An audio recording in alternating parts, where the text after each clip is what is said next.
I can taste blood where I've bitten the inside of my cheek. The fluorescent lights overhead hum too loud, or maybe that's just the ringing in my ears drowning out the whispers. Either way, I feel every single pair of eyes on me, like needles piercing skin. The school hallway stretches endlessly behind me, lined with parents who've turned their backs, their phones still clutched in their hands.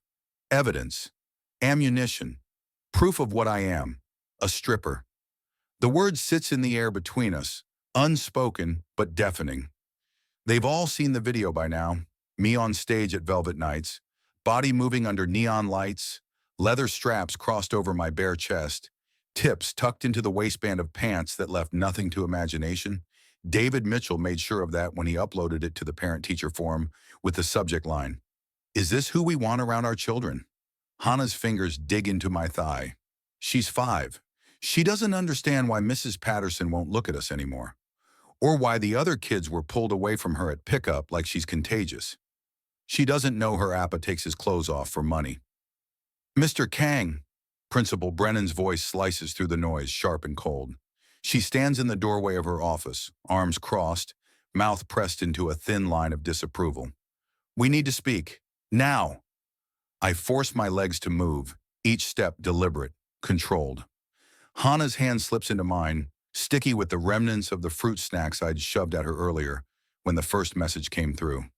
When I saw the link, when I realized my entire life had just been uploaded for judgment. The office smells like stale coffee and old carpet. 3 other parents sit in chairs along the wall, their spines rigid, their expressions carved from stone. I recognize one of them, David Mitchell, the man who followed me to the club last week, the man whose hand I'd peeled off my wrist outside the back entrance when he'd accidentally shown up during my shift, asking if I did private shows. His smile is slow, satisfied. "Please sit," Principal Brennan gestures to the chair across from her desk. I don't sit. Hannah climbs into the chair instead, swinging her legs, oblivious to the way the room has turned arctic. "I'd prefer to stand." Brennan's jaw tightens. She opens a folder on her desk, pulling out printed screenshots. My stomach lurches.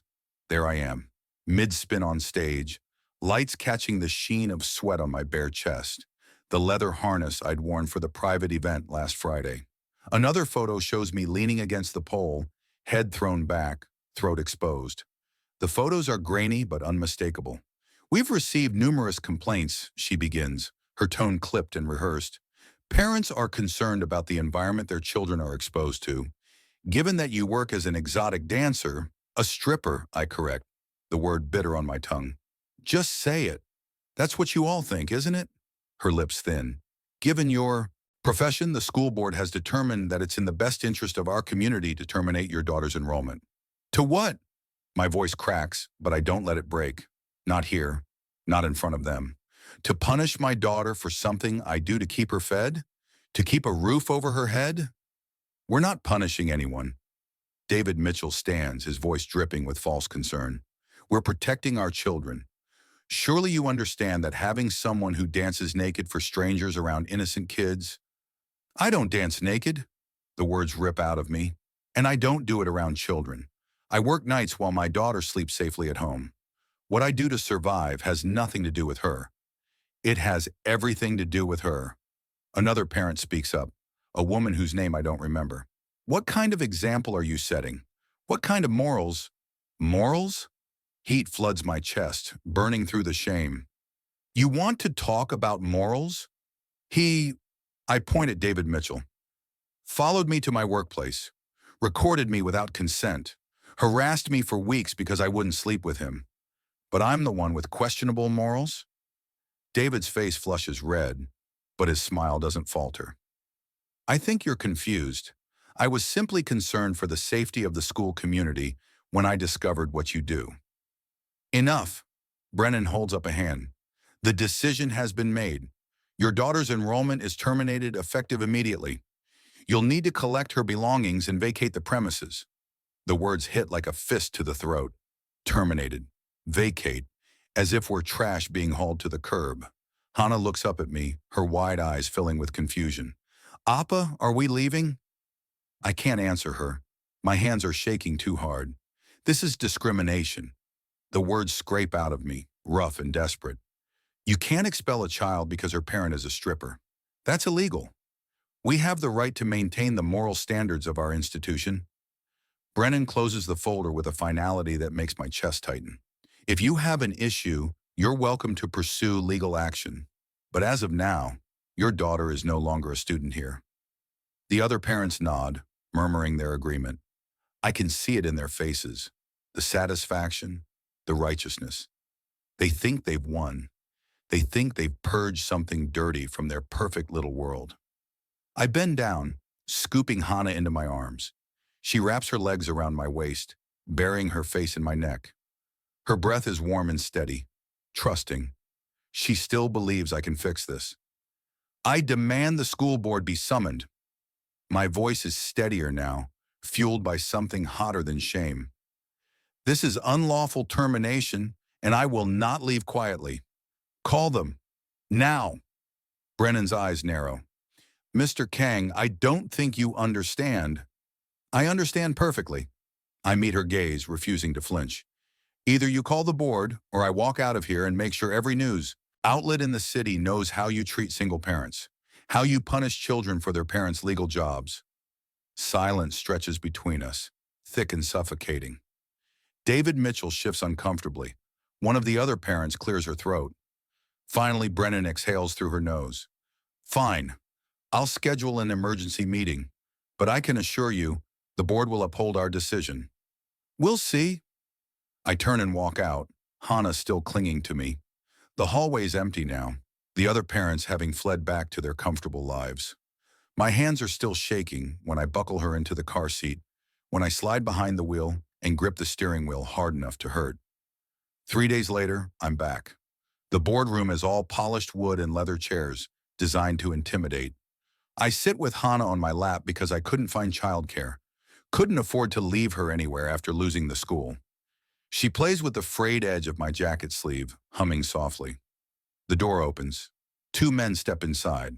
Identical, tall, expensive suits tailored to perfection, dark hair slicked back, jawlines sharp enough to cut.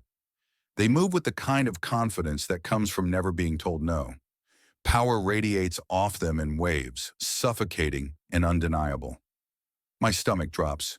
Before I can process, before I can breathe. Double Daddies! Hannah launches herself out of my lap, arms outstretched, face lit up with pure joy. One of them catches her effortlessly, lifting her like she weighs nothing. His expression shifts, surprise melting into something softer, warmer. Hey, little one. I can't move, can't breathe, can't think. These men, these powerful, untouchable alphas, know my daughter. And I had no idea. The world narrows to a single, desperate choice.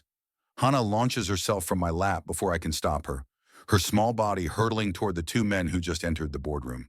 She collides with the taller one's legs, wrapping her arms around his knee with pure, uncomplicated joy. Double Daddies! My blood turns to ice. The man, one of 2 identical alphas in suits that probably cost more than my rent, looks down at her with an expression I can't read. Surprise melts into something softer as he crouches, bringing himself to her eye level. Hey, little one. The second twin remains standing, his gaze cutting from Hannah to me with surgical precision. Dark eyes, sharp jawline, the kind of face that's used to getting exactly what it wants. I don't recognize them. I've never seen these men before in my life. But my daughter clearly has. Hannah grabs both of the crouching twins' hands, tugging him toward me with determination that would be adorable if I wasn't drowning in panic. Come meet my Appa. Appa, these are the double daddies from daycare. They bring Junho, and they always share their snacks, and... The room is watching. Brennan, the other parents. David Mitchell with his smug smile starting to falter, because he can see what I'm seeing. These aren't just any board members. These are the board members. The ones whose names are probably on buildings. The ones who could destroy me with a phone call. And my daughter just called them daddies. I have 3 seconds to decide. 3 seconds before they introduce themselves properly, before Brennan explains exactly what kind of parent stands before them, before everything I fought for crumbles into dust. So I lie. I stand, forcing my legs to work and close the distance between us. The crouching twin rises as I approach, and up close he's even more intimidating. Tall enough that I have to tilt my head back to meet his eyes, broad-shouldered, radiating the kind of authority that makes people instinctively step aside. I reach for his hand before I can second-guess myself. "Honey," the word comes out smoother than it should, my voice steady despite the way my heart slams against my ribs. His hand is warm, his fingers long and elegant, and he stiffens the instant I touch him. "I didn't expect you both to make it." His eyes widen, just slightly, but enough that I know he understands exactly what I'm doing. I don't let him speak.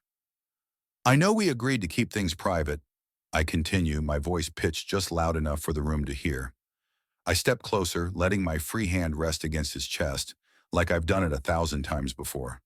Like I have the right to touch him, like he's mine. But given the circumstances, I think it's time everyone knew. I turn slightly, making sure Brennan can see the way I lean into his space. "These are my husbands." The silence that follows is deafening. Brennan's mouth falls open. David Mitchell goes pale. One of the other parents makes a strangled sound. The twin whose chest I'm touching looks down at me. His expression is unreadable. Shock, calculation, something else I can't name flickering behind those dark eyes. For a horrible, stretched-out moment, I think he's going to call me out. Going to step back, shake his head, expose me as the desperate liar I am. Instead, his hand comes up to cover mine. "Yes." His voice is deep, controlled, but there's an edge to it that makes my stomach flip. "My husband." The second twin moves closer. I feel him before I see him. Solid wall of heat at my back, presence overwhelming enough to make the air feel thinner. When he speaks, his tone is colder, more clipped. "We've been together for 2 years. His hand settles on my lower back, firm, possessive, burning through the thin fabric of my shirt. It's a claiming gesture, deliberate and undeniable. The kind of touch that says mine in a language everyone in this room understands. I force myself not to tremble. 2 year, I echo, turning to face Brennan directly. My voice is steadier now, bolstered by the sheer presence of the 2 men flanking me. "We keep our private life private, but I think it's important you understand exactly who you were trying to remove from this school community." Brennan's face has gone from pale to blotchy red. She opens her mouth, closes it, opens it again. We had no idea." Clearly. The first twin's voice cuts through her, stammering like a blade. He hasn't moved his hand from where it covers mine. "Is there a reason my husband and daughter were summoned here today?" There was a... Brennan's eyes dart to David Mitchell, then away. A concern raised by some parents about Mr. Kang's employment. "His employment." The second twin's hand presses harder against my lower back. His breath ghosts across my neck when he speaks, close enough that I can smell him. Cedar and rain, and something darker that makes my suppressants itch beneath my skin. "Which is?" The room holds its breath. I meet Brennan's eyes, daring her to say it, daring her to call me a stripper in front of the 2 most powerful men on this board. She doesn't. "There was a misunderstanding," she says finally, her voice thin. "Some parents felt that my profession made me unfit to have a child in this school." I finish for her. "That's what you said 3 days ago, wasn't it? That my daughter's enrollment was terminated, effective immediately." The first twin's fingers tighten over mine. "Terminated?" "Yes." I don't look away from Brennan. "Because of what I do for a living. Because someone," I let my gaze slide to David Mitchell, "decided to follow me to work, record me without my consent, and upload it to humiliate me." David shifts in his seat, his face now pale and sweating. "I was only trying to protect..." "You were trying to punish me for rejecting you." The words come out sharper than I intend, but I don't take them back. "And you used my daughter as the weapon." "That's a serious accusation," Brennan starts, but the second twin cuts her off. "Is it true?" His voice is ice. "Did you terminate a child's enrollment based on her parents' legal profession?" Brennan swallows hard. "We have the right to maintain certain standards." "Answer the question." The authority in his tone makes even me want to step back. Brennan looks like she might be sick. The decision was made in the best interest of the school community, she says weakly. So yes, the first twin's voice is quieter, but somehow more dangerous. You expelled a 5-year-old because you disapproved of her father. We didn't. It wasn't. Brennan's hands shake as she closes the folder on her desk. Perhaps we acted hastily. Given the new information, I think we can revisit. Revisit? I lean forward and both twins shift with me, a unified front. You mean now that you know I'm connected to them, suddenly my profession doesn't matter? Suddenly I'm acceptable? Brennan won't meet my eyes. Mr. Kang, I apologize for any distress this has caused. Your daughter's enrollment will be reinstated immediately. There's no need for further. Good. I straighten, pulling my hand free from the first twin's grip. Skin feels cold where his touch was. Then we're done here. I scoop Hana into my arms before anyone can say another word. She wraps her legs around my waist, burying her face in my neck, and I can feel her smile against my skin. Can we go home now, Appa? Yes, baby, we can go home. I'm halfway to the door when the first twin speaks. We should talk, outside. My stomach drops. I don't turn around. I don't think. Outside. The second twin's voice leaves no room for argument. Now. Hana perks up in my arms. Are you coming too? Just for a minute, sweetheart, the first twin says, his tone gentler when he addresses her. Then his eyes cut to me. We have some things to discuss with your Appa.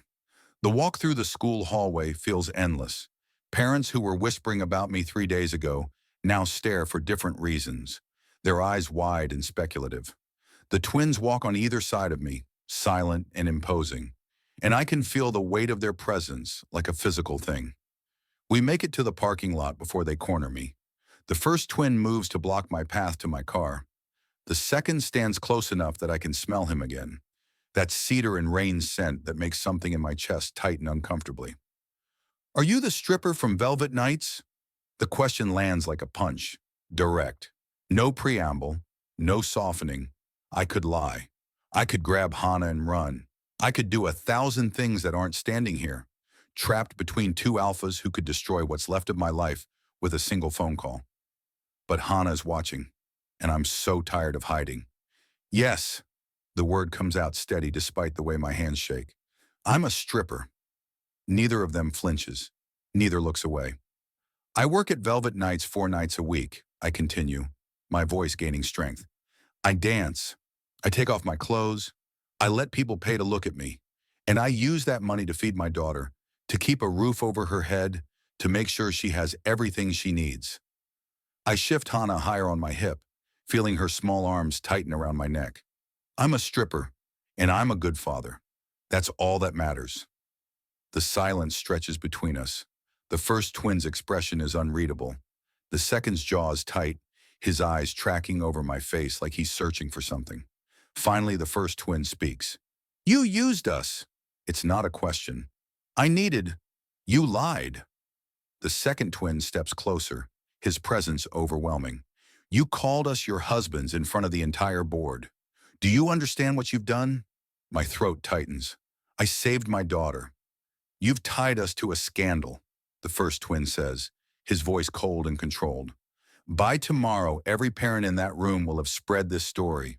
Our family, our reputation, our business, all connected to a stripper who played us for fools. The word hits like a slap. Stripper, said with the same disgust Brennan couldn't quite voice. I didn't ask you to. You didn't give us a choice.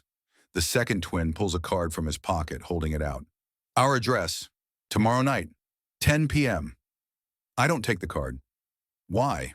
Because you owe us. The first twin's smile doesn't reach his eyes. You borrowed our names, our power, our credibility. That has a price. I don't have money. We don't want your money. The second twin's voice drops lower, dangerous. We want answers.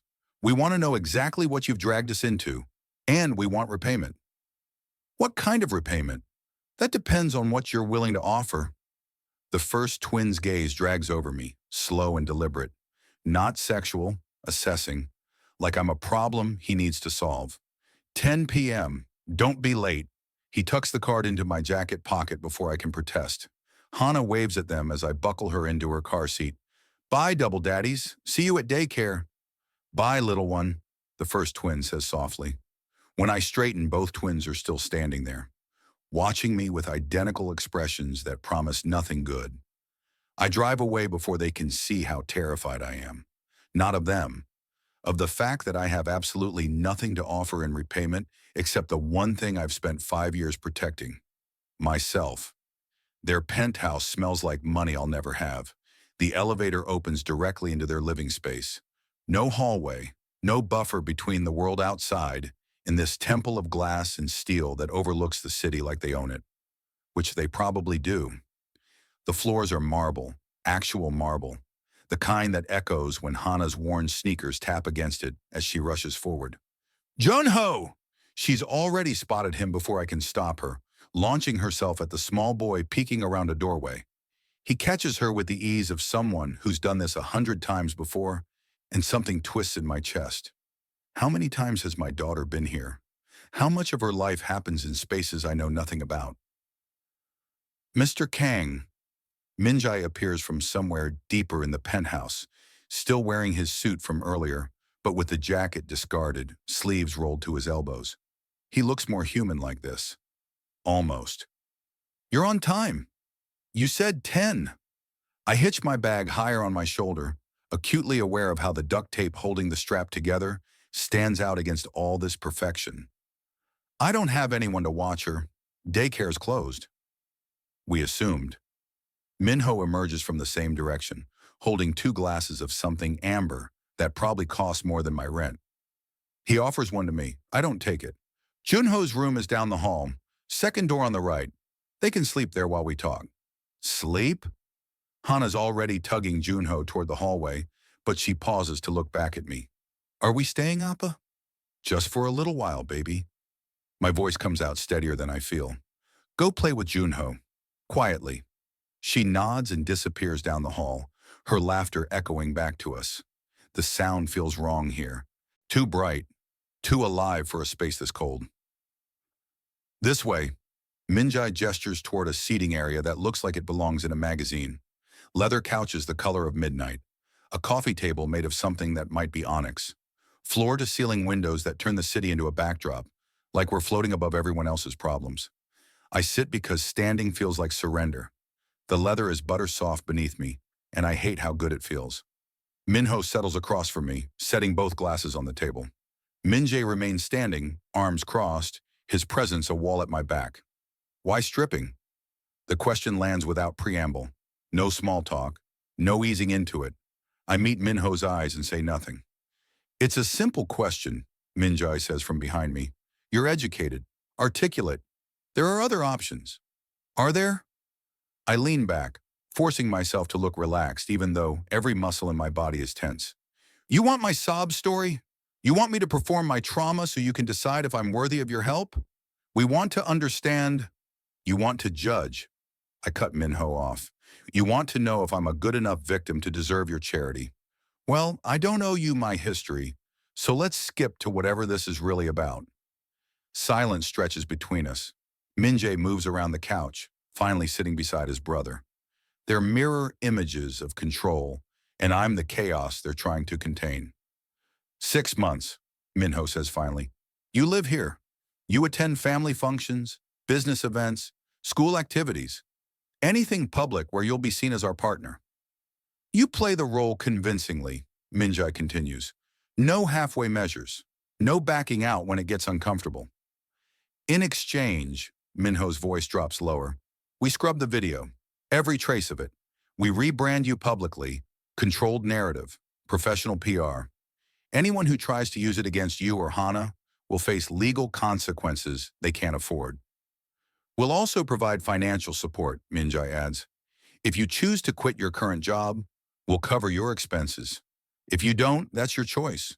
But either way, you and Hana will be protected under our name. The offer hangs in the air, golden and poisonous. Why? The word scrapes out of me. Why do you need this? Our family. Minho's jaw tightens. They've been pressuring us since our Omega died. They expect us to move on, find someone new, produce heirs, fulfill obligations. We're not ready. Minjai's voice is flat. Your lie gave us an out, a relationship we can present to make them stop. You need protection. We need space. It's mutually beneficial. I should feel sympathy. I should see the grief in the tight line of Minho's shoulders, the way Minjai won't quite meet my eyes when he mentions the dead Omega. But all I feel is trapped. No! The word drops like a stone. No? Minjai's eyebrow raises. You can't force me to do this. I stand, every instinct screaming at me to grab Hana and run. I survived 5 years on my own. I'll survive this scandal too. You don't get to buy me. We're not buying you. Minho stands as well, his presence suddenly overwhelming. We're offering a solution. A solution that puts me in a cage. I move toward the hallway toward Hana. I'm not interested. Then you're a fool. Minjai's voice cuts across the space, stopping me mid-step. That video doesn't just disappear because you want it to. It spreads, it follows you. Every school, every job, every chance Hana has at a normal life. It's all tainted now. We can protect you, Minho adds, his tone softer but no less final. Or we can let you drown. Your choice. Heat floods my chest, burning away fear and replacing it with something hotter. Of course. I turn back to face them. Of course it comes down to threats. You know what? You're just like every other alpha I've ever met. You think you can control everything, buy anything, force anyone into whatever shape suits you. That's not. You use your power like a weapon.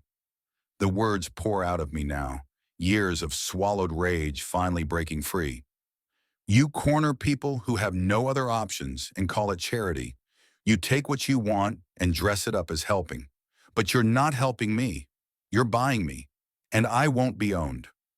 My voice has risen without me meaning it to. The anger tastes like copper in my mouth, sharp and familiar. Appa? The small voice freezes me solid. I turn. Hana stands in the hallway, Junho beside her, both of them wide-eyed and scared. Hana's bottom lip trembles. Why are you fighting? Her voice breaks on the last word. Please don't fight. All the rage drains out of me in an instant, leaving only shame in its wake. Baby, I'm sorry. I like it here, Appa. She takes a step forward, her hand still clutched in Junho's. It's really nice. The room is big and there's so many toys and... She looks around the penthouse, her eyes wide with wonder I can't give her. Can we stay? The question destroys me. I look at the space surrounding us, the room that's bigger than our entire apartment. The toys she mentioned, probably worth more than everything we own. The safety, the comfort, the stability of a world I can't provide no matter how many nights I work, how many bills I juggle, how hard I fight. I'm failing her. The truth sits in my chest like a stone. I work myself to exhaustion, and we still barely make rent. I leave her at daycare until they close because I have no other choice. I feed her cereal for dinner more often than I want to admit, and she deserves better. Minjai moves first, his voice gentle when he addresses the children. Junho, take Hana back to bed. We'll be done soon. Okay. Junho tugs Hana's hand. She looks at me once more, worried, before letting him lead her away. The silence after they leave is suffocating. We're not trying to control you. Minho speaks first, and this time there's no edge. To his voice, just exhaustion that mirrors my own. We're offering a partnership, one that helps all of us. You're a good father, Minjai adds. Anyone can see that. You're doing everything you can. But sometimes it's not enough. I finish for him. The words bitter. I know. So let us help. Minho steps closer. 6 months. You give us cover with our family. We give you and Hana stability, safety, a chance to breathe. I should say no, should walk out, should protect what little pride I have left. But Hana's voice echoes in my head. I like it here. One condition, I hear myself say. You don't interfere in my life. What I do, where I go, my choices, that's mine. You want the public performance? Fine. But privately, you stay out of my business. The twins exchange a look. Some silent conversation I'm not part of. Agreed, Minjai says finally. Your private life is yours. Even if that includes continuing at Velvet Nights, Minho adds, though his jaw tightens when he says it. Especially that. Fine. I nod once. The deal is done. 6 months of my life sold for my daughter's happiness. We'll have contracts drawn up, Minjai says. Move in this weekend. We'll handle the logistics. I gather Hana 15 minutes later, carrying her sleeping weight against my chest. At the elevator, I look back once. They're both standing there silhouetted against those massive windows, and I can't read their expressions. The elevator doors close. I just agreed to live with strangers, to fake a marriage with men I don't know, don't trust, maybe can't stand. And I don't know if I've saved my daughter or sold us both. I don't recognize the man in the mirror. The suit they bought me fits like it was made for my body, because it was. Charcoal gray, silk lining that whispers against my skin, cufflinks that probably cost more than my car. I look expensive, polished, like I belong in their world. But when I meet my own eyes in the reflection, all I see is a fraud. Ready? Minjai appears in the doorway, already dressed, his dark suit making him look like he was born to attend these kinds of events. He probably was. No. His lips curve slightly. Not quite a smile. You'll be fine. Just follow our lead. That's what you keep saying. I adjust the tie for the third time, my fingers clumsy against the silk. Minho appears behind his brother, identical in every way except for the slight scar above his left eyebrow. The only way I've learned to tell them apart. Stop fidgeting. Minho crosses the room, his hands coming up to fix what I've ruined. His fingers brush my throat as he tightens the knot, and I force myself not to react to the heat of his touch. You look good. Better than good. I look like I'm wearing a costume. Then wear it well. He steps back, his eyes tracking over me with something I can't name. Our family can smell fear. Don't give them anything to work with. The venue is everything I expected and worse. Crystal chandeliers that could probably pay my rent for a year. Wait staff in uniforms more expensive than anything I own. People who move through the space like they own it, because they probably do. I walk between Minjae and Minho, their presence flanking me like bodyguards, or handlers. I'm not sure which. Heads turn the moment we enter. The whispers start immediately. I can't hear the words, but I feel them crawling across my skin. Judgment, curiosity, disgust dressed up as interest. Smile, Minho murmurs near my ear. You're doing great. I'm not, but I force my lips to curve anyway. An older woman approaches first, her jewelry probably worth more than everything I've ever owned combined. Her smile is sharp enough to cut. Minjai, Minho, how wonderful to see you both. Her eyes slide to me. And this must be the mysterious husband we've been hearing about. Jinwoo, I offer, extending my hand. She takes it like she's touching something contaminated. Charming. Tell me, Jinwoo, how did you three meet? The question is innocent enough. The tone isn't. Through mutual friends, Minjai answers smoothly before I can stumble through a response.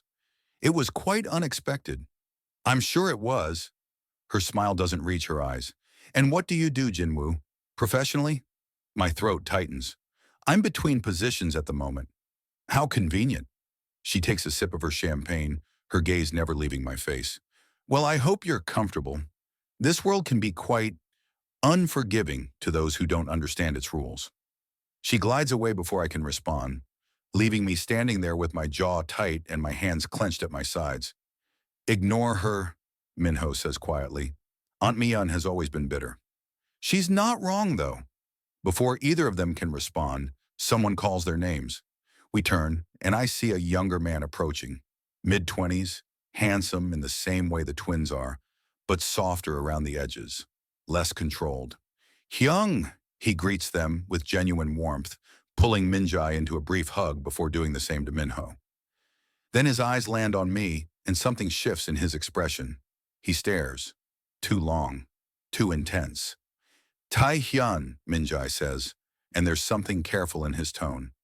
This is Jin Woo, our husband. Husband? Tai Hyun repeats the word slowly, his eyes never leaving my face. He extends his hand, and I take it. His grip is warm, firm, and he holds on just a fraction too long. Have we met before? My stomach flips for reasons I don't understand. I don't think so. Are you sure?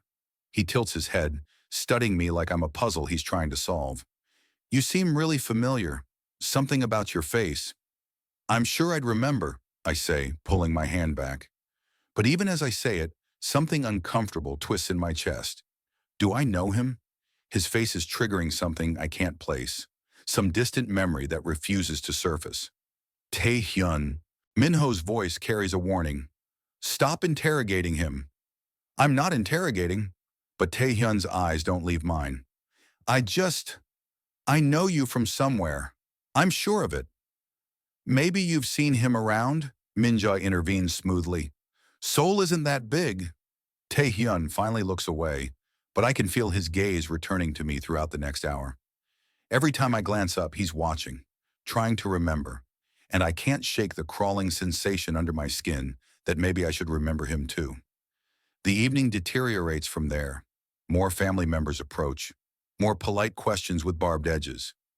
Where did I go to school? What does my family do? How did someone like me end up with the Park twins? I try, I really do.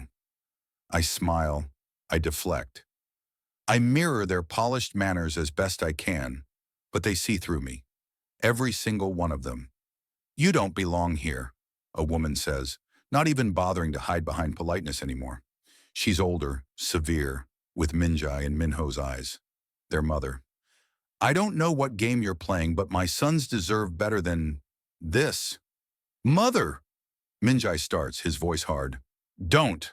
She cuts him off. We've already lost too much. First your brother's mistakes, then Ji-hoon. She stops herself, but the name hangs in the air. Ji-hoon, the dead Omega. And now you bring home someone who's clearly out of his depth. How long do you think this charade will last? That's enough. Minho's voice is ice. Is it? She looks at me with something close to pity. Look at him. He's drowning. You're embarrassing yourselves. The words hit like fists. Because she's right. I am drowning. Every breath in this room feels like inhaling glass. We're leaving. Minjai's hand finds my lower back. Now. We're halfway to the exit when Tae-hyun catches up to us. Wait, Jinwoo? He grabs my arm and the touch sends a jolt through me that I don't understand. Please, I know we've met. Just tell me where. I don't know you.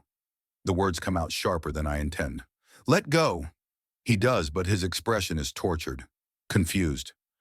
I'm sorry, You feel familiar, like I should remember. You don't. Minho pulls me away. Leave him alone, Tae-hyun. The car ride is silent, suffocating. I stare out the window, feeling the weight of the evening pressing down on my chest until I can't breathe. Then I see it, the bottle of whiskey in the car's bar. I reach for it before I can think better of it. Twist the cap off, bring it to my lips and drink. Jin-woo! Minjai starts. Don't! I take another drink. The burn feels good. Real. Just don't. I drink until the edges blur, until the humiliation feels distant, until I can finally breathe. I'll never belong in your world. The confession spills out of me, raw and broken. They saw right through me. Your mother, your aunt, even your brother looked at me like I was something he couldn't figure out, like I was wrong. You're not wrong. Minho takes the bottle from my hands, takes a drink himself. They're wrong, all of them. Are they? I laugh and it sounds hollow. I'm a stripper playing dress up, pretending to be something I'm not. Your mother was right. This is a charade, and I'm embarrassing you. You're not. Minjai takes the bottle from his brother, drinks, passes it back to me. We don't belong either. Not really, we're too different. Too wrong. They've never let us forget it. Even after Ji-hoon died, Minho adds quietly, they still hold us to standards we'll never meet. The name makes something ache in my chest. Ji-hoon, the Omega they lost, the ghost I'm being compared to. You looked beautiful tonight, Minjai says suddenly. When you walked in, you looked like you belonged. I didn't, though. Neither do we. Minho shifts closer. But we're here anyway, together. The air in the car changes, thickens. The alcohol is warm in my veins, and I'm suddenly aware of how close they are, how their scents, cedar and rain, are wrapping around me. This is a bad idea, I whisper. Probably. Min-jae's hand finds my jaw, turning my face toward his. Do you want to stop? I should say yes. Should pull away. Should remember that this is fake, that I'm just a contract to them, that crossing this line will destroy everything. But I don't. No. His lips meet mine, and the world narrows to heat and need and the taste of whiskey we've been sharing. Minho's mouth finds my throat, and I'm caught between them, drowning in a completely different way. We barely make it inside the penthouse. Clothes shed like armor, hands everywhere. Their scents overwhelming mine until I can't tell where I end and they begin. In the morning, I wake tangled between them, and reality crashes down harder than any hangover. What have we done? Morning light feels like an accusation. I'm dressed before either of them wakes, buttoning my shirt with shaking hands, trying to erase the evidence of what we did. But I can still feel them, everywhere. Their hands, their mouths, the way they whispered my name like it meant something. It can't mean something. Jin-woo. Min-jae's voice is rough with sleep. I don't turn around. Please, look at me. I need to check on Hana. She's still asleep. Minho sits up, the sheet pooling around his waist. We need to talk about last night. There's nothing to talk about. Don't. Min-jae stands, crossing the room before I can escape. His hand catches my wrist, gentle but firm. Don't do this. Don't pretend it didn't happen. It was a mistake. The words taste like ash. We were drunk. We weren't thinking. I was thinking. Minho is beside his brother now, both of them boxing me in, not threatening, desperate. I've been thinking about it for weeks, about you. Don't say that. Why not? Min-jae's thumb brushes across my pulse point. It's true. Last night wasn't about the alcohol. It was about this. Us. There is no us. I pull my hand free, stepping back. This was a contract, a business arrangement. That's all it can be. That's not all it is. Minho's voice cracks. You know it's not. I'm broken. The confession rips out of me. I'm a stripper playing dress-up in your world. Your family made that clear last night. I don't belong here. I never will.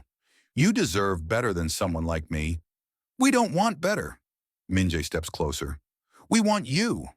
You don't know what you want. My chest is tight, air coming in short gasps. This is temporary, a fantasy. It'll end and you'll realize you made a mistake. And I can't. My voice breaks. I can't survive that. Not with you, not after. After what? Minho's hand reaches for me. Jin-woo, please. I want out. The words are final. End the contract. I'll pay whatever compensation you need. I'll work it off. Just let me go. The silence that follows is suffocating. You don't mean that, Min-jae says finally. I do. I force myself to meet his eyes. This was a bad idea from the start. I never should have agreed. I leave before they can argue, before I can break completely. Hana's room is down the hall, and I start throwing our clothes into bags with trembling hands. We don't have much. We never do. Everything fits into 2 duffel bags and a backpack. Appa? Hana appears in the doorway, rubbing her eyes. What are you doing? Packing, baby. We're going home. But this is home. Her bottom lip trembles. I like it here. I like Junho. I like the double daddies. The words are a knife between my ribs. I know, sweetheart, but we can't stay. Why not? Tears spill down her cheeks. Did I do something wrong? No. I drop to my knees, pulling her into my arms. You did nothing wrong. You're perfect. This is just... It's complicated, baby. I don't want to leave. She's sobbing now, her small body shaking. Please, Appa. Please don't make me leave. I'm crying too. Silent tears I can't stop. I'm sorry. I'm so sorry. The sound of the front door opening makes me freeze. Jin-woo! The voice is familiar in a way that makes my stomach drop. Wait, please wait. I stand positioning myself between Hana and the hallway. The twins appear first, looking confused and wary. Then he pushes past them. Tae-hyun, their brother. What are you doing here? Min-jae's voice is sharp. I needed to. Tae-hyun's eyes find mine, and something in his expression makes my blood run cold. I finally remembered where I know you from. No, no, no, no. Tae-hyun, Minho warns. This isn't the time. It was 5 years ago. Tae-hyun steps closer, and I can't move. Can't breathe. That bar downtown, the one that closed last year, we, he glances at his brothers, then back at me.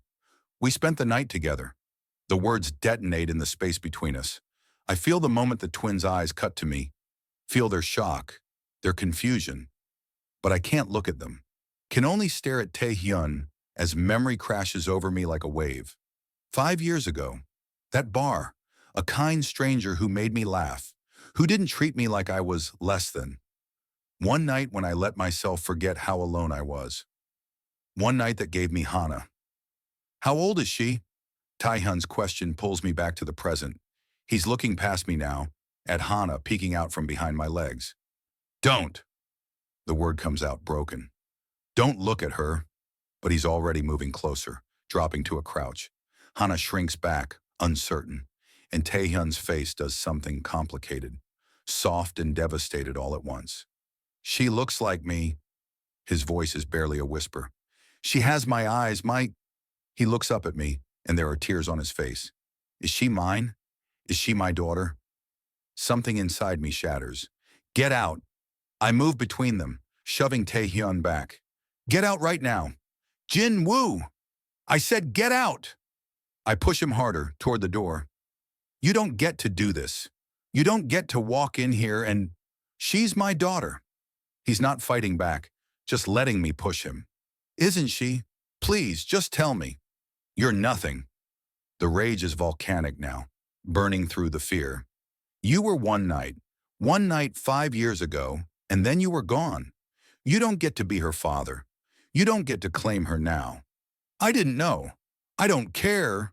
I shove him one final time, and he stumbles back into the hallway. Get out. I never want to see you again.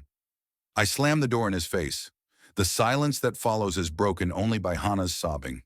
I turn, and the twins are holding her between them, trying to soothe her while their eyes stay locked on me. Appa's sorry, baby, Minho murmurs to her, but he's looking at me. He didn't mean to scare you. What? Minjae's voice is carefully controlled. What just happened? I can't speak. Can't move. Is it true? Minho asks. Did you sleep with our brother? The question hangs in the air. Hana's crying has quieted to hiccups, her face buried in Minjae's shoulder, but I can feel her listening. Yes, the word comes out hollow. And Hana, Minjae's arms tighten around her. Is she? She's Tae-hyun's. I force myself to say it, to watch their faces change as the truth settles. Your brother is her father. No one moves. No one breathes. Hana pulls back from Minjae's shoulder, looking between all of us with wide, confused eyes. What does that mean? It means... My voice breaks. I look at the twins, at the way they're holding my daughter, their niece, and something inside me crumbles completely. It means this was all wrong from the start, and now you see why I have to leave. Minjae opens his mouth, closes it. Minho just stares, and I stand there watching everything I never let myself want fall apart. Again, they're looking at me like I'm something fragile, not broken, not disgusting, just fragile. We need to understand what happened. Minjae's voice is careful, controlled. He's still holding Hana, who's quieted to small hiccups against his shoulder. 5 years ago, with Tae-hyun. Tell us. Why? The word scrapes out of me. So you can confirm what your family already knows? That I'm not good enough? That I'm... That's not what this is. Minho steps closer. We just want to understand. Please.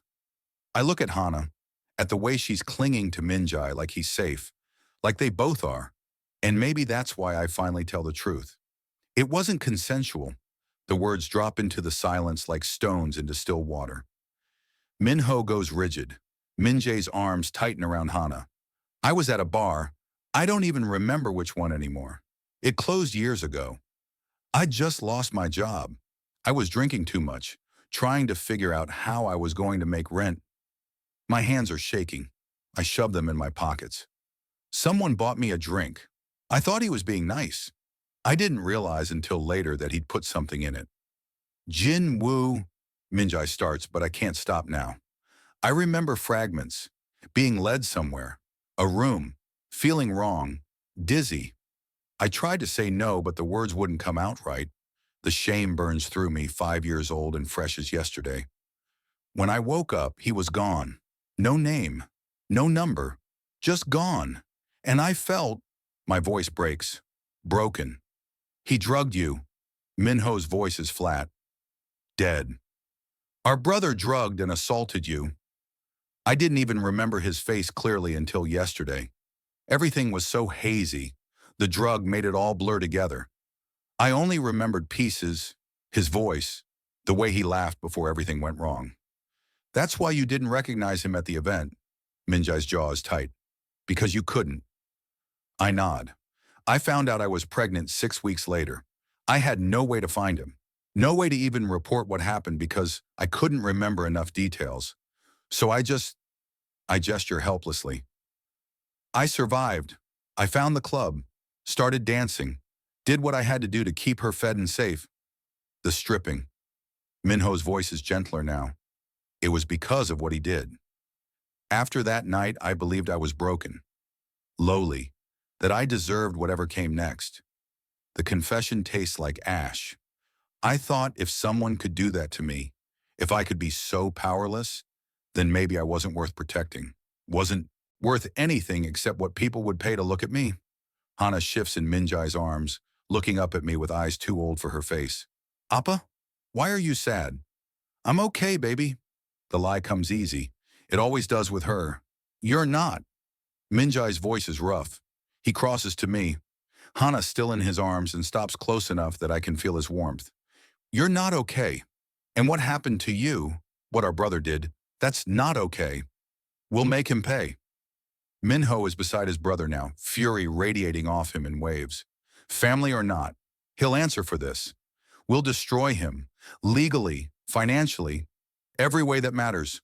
No, the word comes out sharper than I intend. I don't want that. He assaulted you. I know what he did. My hands are fists now. I've lived with it every day for 5 years. But I don't want revenge. I don't want lawyers or court or your family knowing the details. I just want... My voice breaks. I just want to take Hana and go home. I want this to be over. Jin Woo, please. I look at them both, at Hana between them, and something in my chest cracks. This is too much. All of it. I can't do this. I can't keep pretending I belong in your world when everything keeps proving I don't. You do belong. I don't. I step back. Your brother is a monster and I slept with him, and now my daughter is tied to your family forever. And I can't breathe in this. Please just let me go. The silence stretches. Minjai looks at his brother. Some wordless conversation passes between them. If that's what you need, Minjai says finally, and the resignation in his voice hurts worse than I expected. But if you need anything, anything at all, I won't. You might. I take Hana from his arms. She clings to me, confused and tired. Say goodbye to the double daddies, baby. Are we really leaving? Her voice is so small. Yeah, sweetheart, we really are. The apartment feels smaller than I remember, darker. Hana falls asleep almost immediately, exhausted from crying, and I sit on the edge of her bed watching her breathe. This is better, safer, away from their world and their family and the mess I made of everything. So why does it feel like I've made a terrible mistake? I'm still sitting there an hour later when I hear footsteps in the hallway outside. Heavy, deliberate. They stop at my door. My blood turns to ice. I move quietly, checking the peephole, and my stomach drops. Tae-hyun. He's leaning against the wall across from my door, arms crossed, expression cold in a way that makes him look nothing like the man from the penthouse. Nothing like the stranger who bought me a drink 5 years ago. I grab the baseball bat I keep by the door, the one I bought after the first time someone followed me home from the club, and open it. We need to talk. His smile doesn't reach his eyes. Get away from my door. That's not very friendly. He pushes off the wall, moving closer, especially since we're about to be co-parents. You're not her parent. You're nothing. I'm her father. He says it like it's already decided, like I have no say. And I want my daughter. No. I've looked into you, Jinwoo. He pulls out his phone, turns it toward me. Screenshots. The club's website. Photos someone took of me on stage. Stripper? Single parent? Living in this dump.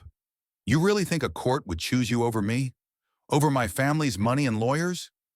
Rage floods through me, hot and sharp. You don't get to threaten me. It's not a threat. It's reality. He steps closer. Either you hand her over willingly or I take her. Your choice. Get out. No. He moves toward the door, like he's going to push past me. I think I'll meet my daughter first. I shove him back. Don't you dare. He grabs my shirt, yanking me forward. We collide into the doorframe, and I hear Hana cry out from inside the apartment. Everything happens too fast. Taehyun pushes into the apartment. I pull him back. We're fighting in the doorway, his hands on my throat, mine clawing at his face. Appa! Hana's voice. Too close. I turn my head and see her running toward us, scared and crying, and Taehyun's elbow catches her temple as he swings. She goes down. The sound she makes, small, hurt, confused, shatters something in me. I see red. The bat is still in my hand. I don't remember grabbing it. Don't remember raising it. I just remember swinging, the crack of wood against bone, Taehyun crumpling, blood, silence. I'm standing over him, bat in my shaking hands, and he's not moving. There's so much blood. On the floor, on my hands, on Hana. Hana! I drop the bat and run to her. She's crying, a gash above her eyebrow, bleeding freely, and I scoop her up with trembling hands. Baby, I'm sorry. I'm so sorry. You're okay. You're going to be okay. But I'm not sure. About her. About Taehyun lying in my doorway. About any of this. I need help. I need the twins. But how can I call them? After I push them away. After everything. Hana's blood soaks into my shirt, and I realize I don't have a choice. I only have them. My hands won't stop shaking. There's blood under my fingernails, on my shirt, in Hana's hair where I've been holding her too tight. She's crying in my arms, the gash above her eyebrow still bleeding despite the pressure I'm applying with a dish towel that's already soaked through. Taehyun isn't moving. He's face down in my doorway, blood pooling around his head, and I can't tell if he's breathing. I need help. My phone is in my pocket. I pull it out with trembling fingers, and there's only one number I can think to call. It rings twice before Minjae answers. Jinwoo? I need help. My voice breaks. Please. I didn't know who else to call. What happened? Where are you? My apartment. He came here. Taehyun. He tried to take Hana, and we fought, and she got hurt, and I look at Taehyun's body. I hit him. I think I killed him. We're coming.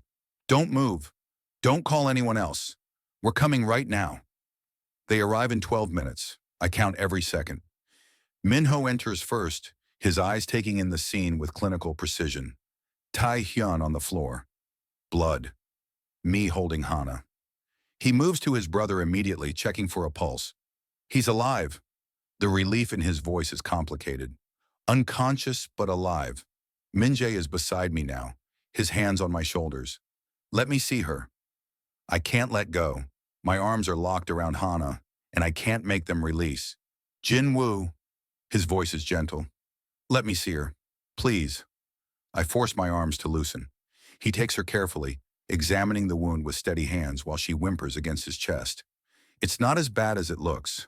He meets my eyes. Head wounds bleed a lot. She needs stitches, but she'll be okay. We need to move. Minho is already pulling out his phone. I'm calling Dr. Yoon. He has a private clinic, no questions. Everything after that is a blur. Minho carries Taehyun to their car. Minjae keeps Hana. I follow because I don't know what else to do. The clinic is small, tucked away in a part of the city I don't recognize. The staff takes Taehyun immediately. A doctor, young, professional, clearly used to discretion, leads us to a different room for Hana. I need to examine her. She looks at me. Are you her father? Yes. Can you tell me what happened? I can't. The words won't come. Minjae answers for me, his voice calm and controlled. Explaining a fall, an accident, nothing that would trigger reports or questions. The doctor nods, takes Hana back for examination, and I'm left in a waiting room that's too white, too clean, with blood still drying on my hands. Sit down. Minho guides me to a chair. You're going to pass out. I can't sit. I need to. I don't know what I need. My thoughts are scattered, fractured. What if I killed him? What if Hana has brain damage? What if... Breathe. Minjai crouches in front of me. Just breathe. One thing at a time. I try. I fail. An hour passes. Maybe two. Time doesn't feel real. The doctor finally emerges. Your daughter is going to be fine. Minor concussion, 7 stitches. She'll need to rest for a few days, but there's no permanent damage. The relief hits so hard I nearly collapse. Minho catches me, his arm around my waist, holding me upright. Can I see her? She's sleeping now, the sedative we gave her for the stitches. But yes, come. Hana looks so small in the hospital bed. The bandage above her eyebrow is stark white against her skin, and there are tear tracks on her cheeks, but she's breathing steadily, peacefully. I sink into the chair beside her bed and take her small hand in mine. I'm sorry, baby, I whisper. I'm so sorry. This isn't your fault. Minjai's voice comes from behind me. You were protecting her. I hit him with a bat because he hurt your daughter. Minho is on my other side now. Anyone would have done the same. I'm not staying quiet anymore. The words come out steady despite the shaking in my hands. I'm going to make him pay for what he did 5 years ago, for tonight, all of it. Good. Minjai's hand settles on my shoulder. We'll help you. 3 hours later, a nurse appears. He's awake. Your brother. He's asking for you. The twins exchange a look. We'll handle this. No. I stand, careful not to wake Hana. I'm coming too. Tai Hyun's room is down the hall. He's sitting up in bed, head bandaged, eyes cold and sharp despite the injury. Well, his voice is rough but steady. The family reunion continues. Tai Hyun, Minjae starts. You hit me with a bat. He's looking at me now, and there's no fear in his expression, only calculation. That's attempted murder. I could press charges. Have you arrested? Hana would end up in foster care while you rot in prison. My stomach drops. Unless, he shifts his gaze to the twins, unless we can come to an understanding. There's no understanding here. Minho's voice is ice. You assaulted Jinwoo 5 years ago. You broke into his apartment tonight. You hurt his daughter. Allegedly. Taehyun's smile is sharp. Good luck proving any of that. It'll be my word against his. And who do you think people will believe? Me? Or a stripper with a history of violence? We believe him. Minjae steps forward. That's enough. Is it? Taehyun looks between his brothers and something ugly crosses his face. Choose. Right now. Family or this lowlife who's been using you since day one. The room goes silent. I already know the answer. I've always known. Blood is thicker than everything else. They'll choose their brother, protect their family name. I'll be alone again, and this time I'll have assault charges and a daughter in the system. It's okay, I hear myself say. I understand. You should choose family. I'll figure something out. We choose him. Minjai's voice cuts through my resignation like a blade. I freeze. What? Taehyun sits forward. You can't be serious. We're completely serious. Minho moves to stand beside me. You're not our family anymore. Not after what you did. You'll be receiving a court summons. Minjae's tone is final. Sexual assault, harassment, breaking and entering, attempted kidnapping. We've already contacted our lawyers. They're drawing up the paperwork now. You can't do this! Taehyun's composure shatters. I'm your brother. You stopped being our brother the moment you drugged and assaulted someone. Minho's voice is colder than I've ever heard it. The moment you showed up at his door to threaten him and hurt his child. The family won't let you do this. They'll destroy you, disown you. Everything you've built will be gone. Let them try. Minjai's hand finds mine. We've made our choice. She's my daughter, Taehyun screams. Mine! You can't keep me from her. Watch us. Minho turns toward the door. We're done here. Minjae follows his brother. I stand frozen for a moment, staring at Taehyun's rage-twisted face, before turning to leave. Jin-woo! His voice stops me at the threshold. I look back. His expression has gone cold. Deadly. If this is what you choose, then I have no choice but to do the extreme. What does that mean? You'll find out. His smile is sharp enough to cut. You think you've won? This is just beginning. I promise you that. The threat sits in my chest like ice, but I force myself to turn away, to walk out, to close the door behind me. The twins are waiting in the hallway. What did he say? Minjai's eyes search my face. Nothing. The lie comes easy.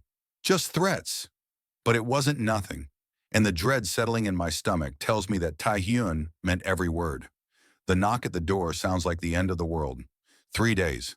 We've been waiting 3 days for news that Taehyun received his court summons. 3 days of tense domesticity, of trying to keep Hana and Junho from sensing the fear that radiates off all of us.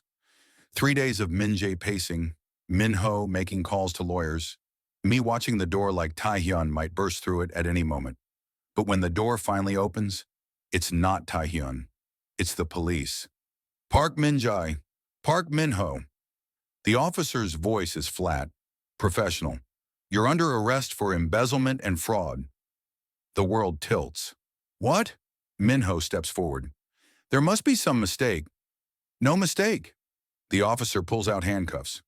We have evidence of illegal transactions, forged documents, funds moved through shell companies. You have the right to remain silent? This is insane. Minjae's voice is hard. We haven't embezzled anything. Tell it to the judge. The second officer moves behind Minho. Hands behind your back. I watch them get handcuffed. Watch them exchange a look that says everything. Taehyun did this. Fabricated evidence. Turned their own company against them. Wait. I step forward. You can't just... Sir, step back. They didn't do anything. My voice cracks. This is a setup. His brother... Step back or we'll arrest you for obstruction. Hana appears in the hallway, rubbing her eyes. Appa, what's happening? Why are they putting those things on the double daddies? I can't answer. Can only watch as they're led away, Minjai's eyes locking on mine for one desperate moment before the door closes between us. The silence that follows is crushing. Then I hear footsteps, multiple footsteps, coming up the hall. The door opens without knocking. The twins' mother enters first, elegant, cold. Behind her, their father and 2 men I don't recognize. Security, maybe. Or lawyers. Where are the children? She doesn't look at me, just scans the penthouse like we're an infestation she needs to remove. What are you doing here? Cleaning up the mess you've made. She finally turns those ice-cold eyes on me. My sons are in police custody because of you. Because of Taehyun. He fabricated. Your misfortune has rubbed off on them. She cuts me off. They were fine before you entered their lives. Successful, respected. Now look at them. Arrested, disgraced. All because they chose to defend her lips curl. Stripper. The word lands like a slap. Please. I hate how small my voice sounds. This isn't their fault. Taehyun is lying. If you just listen. We've listened enough. The father speaks for the first time. You've brought nothing but scandal to this family. It ends now. One of the security men pulls out a phone, taps the screen, turns it toward me. The video fills the display. Me on stage. Lights, music, my body moving in ways I've spent 5 years trying to forget. Did you really think deleting it from the school forum was enough? The mother's smile is cruel. The internet is forever. Parents shared it before it was taken down. We found copies everywhere. Facebook, Twitter, private message boards. My chest tightens. The twins removed it. Too late. She takes the phone back. This is what you are, what you'll always be. A whore playing dress-up in our world. I'm a father. The words come out steady, despite the shaking in my hands. I'm a survivor. I was assaulted and I raised my daughter alone, and I did what I had to do to keep her safe. How noble!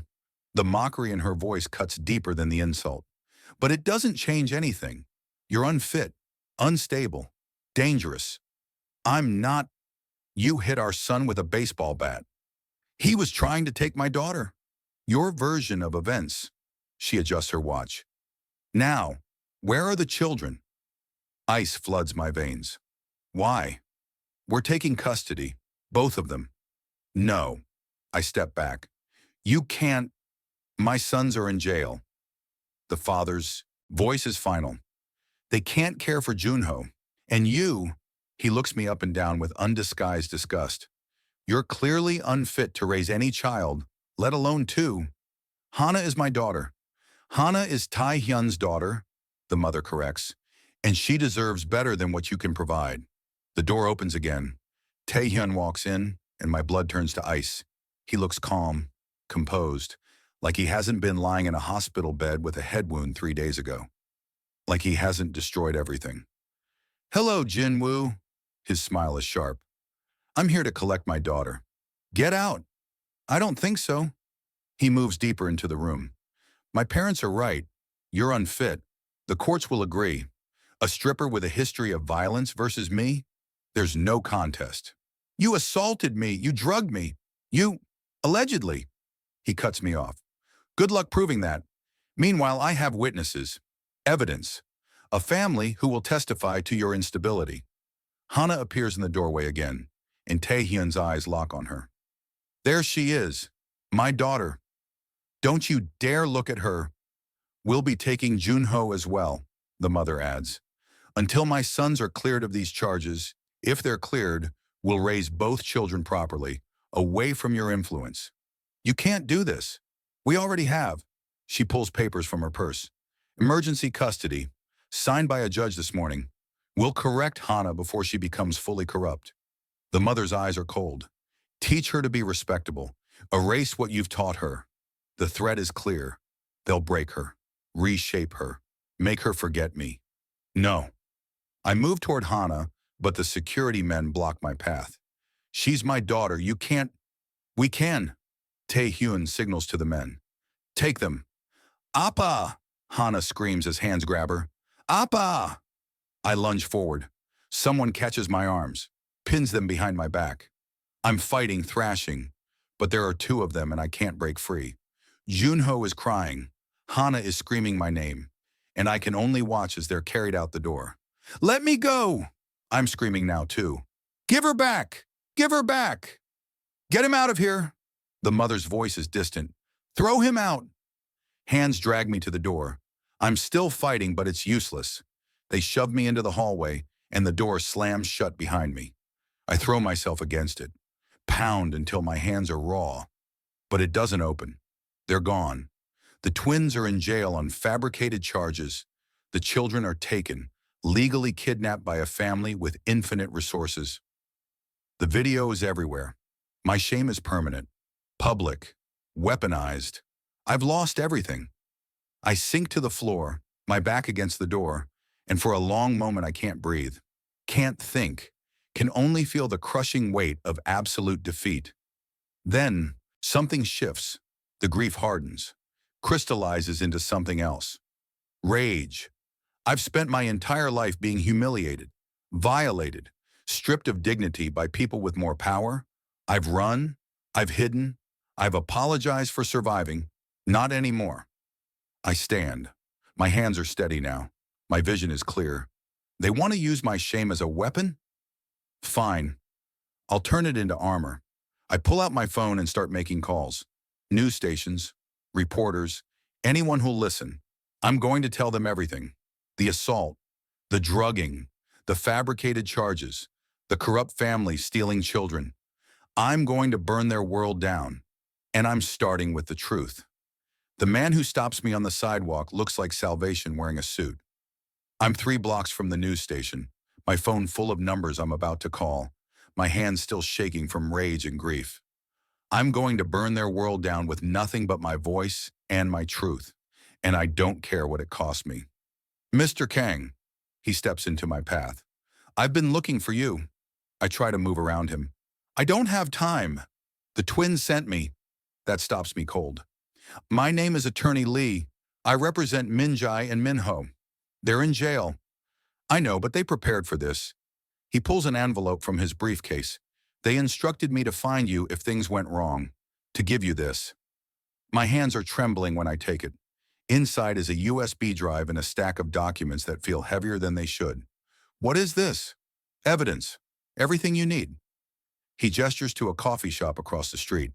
We should talk somewhere private. 10 minutes later, I'm staring at a laptop screen that's showing me the night that broke me. The bar looks different on camera. Grainier, darker. But I recognize it. That corner booth. That table. And there I am. Younger. Exhausted. Drinking alone. Then Tae-hyun appears. Slides into the seat across from me. I watch myself smile at him. Watch him buy me a drink. Watch him wait until I'm not looking to slip something into the glass.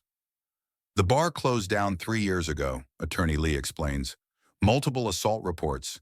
The police seized all their security footage during the investigation. The twins spent weeks combing through the archives until they found this. I can't look away. On screen, Tae-hyun is helping me stand, leading me out. I'm stumbling, leaning on him, trusting him. This is dated, time-stamped, legally admissible in court. Attorney Lee closes the laptop. Along with medical records corroborating your timeline, financial evidence proving the embezzlement charges were fabricated, and witness statements documenting the family's threats. Why did they do this? My voice comes out rough. Prepare all this.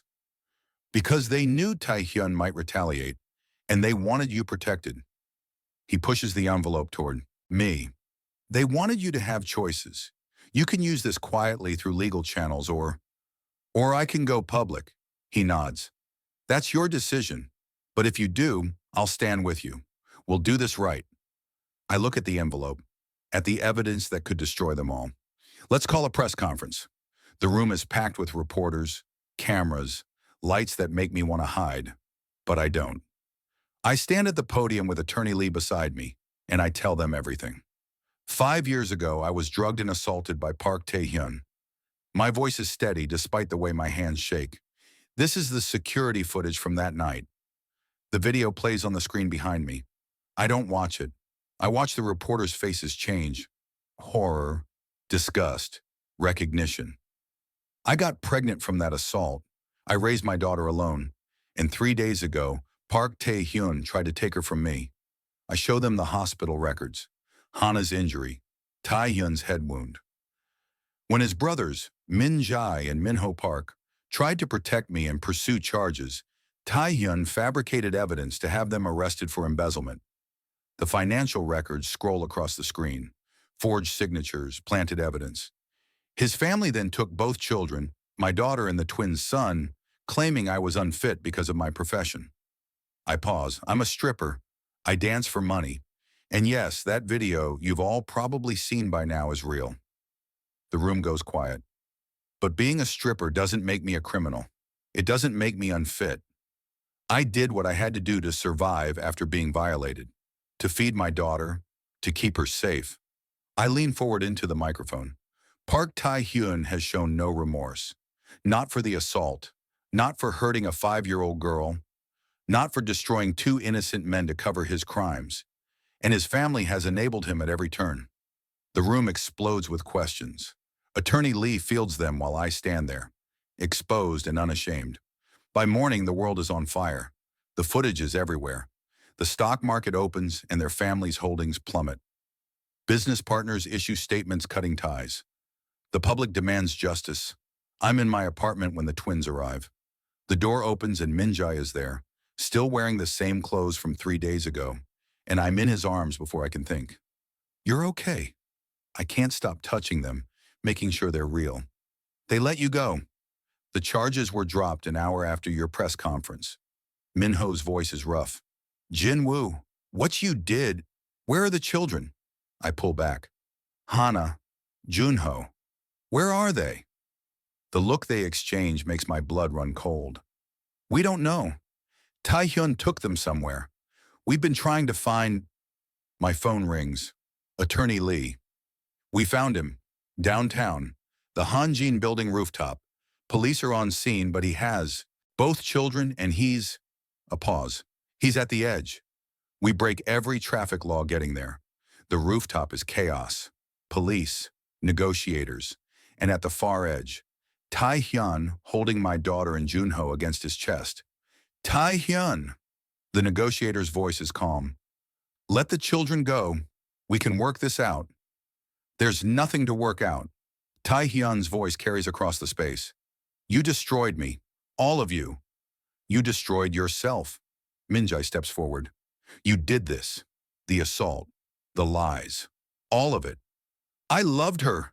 Tae-hyun screams. I love my daughter and you poisoned her against me. You drugged and assaulted her father. Minho's voice is flat. That's not love. That's violence. Appa! Hana's crying. Both children are. Appa, I'm scared. I know, baby. I know. I can barely breathe. Just hold on. We're going to get you. No. Taehyun steps back, closer to the edge. If I can't have her, no one can. You'll never forget me. Any of you. Please. The word tears out of me. Don't hurt them. Please. They're innocent.